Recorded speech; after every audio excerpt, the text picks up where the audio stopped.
جمهور العدل الأصيل والغالي، ألف شكر، وربنا ما يحرمنيش منكم على وقفتكم معايا ومساندتكم. وقريت وسمعت قد ايه دافعتوا عني وقد ايه غلطتوا الولد الصغير، ولكن الفيديو ده برضو انا عامله علشان اعترف بخطئي واعتذر لاهل الولد الصغير ان انا ايدي اتمدت عليه وانا عارف انه عيل صغير.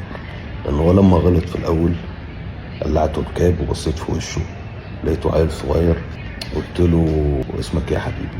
قال لي اسمي كذا، وسبته ومشيت وهو اعترف بده. لما رجع غلط تاني لفيت قلت له هات التليفون، خبى التليفون، ما تملكتش نفسي وضربته قلم بسيط. القلم البسيط ده طير له الكاب من على راسه والنضاره اللي كان لابسها.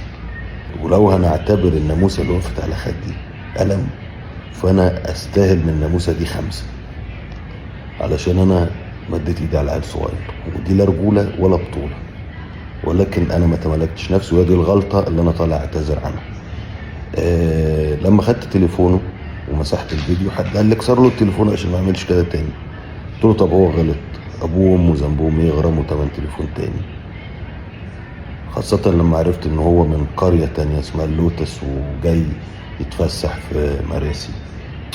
قلت لهم روحوه، الامن قال لي هنعمل له محضر عشان اصلا دخل وهو مش متر. قلت له لا، يروح بعد اذنكم.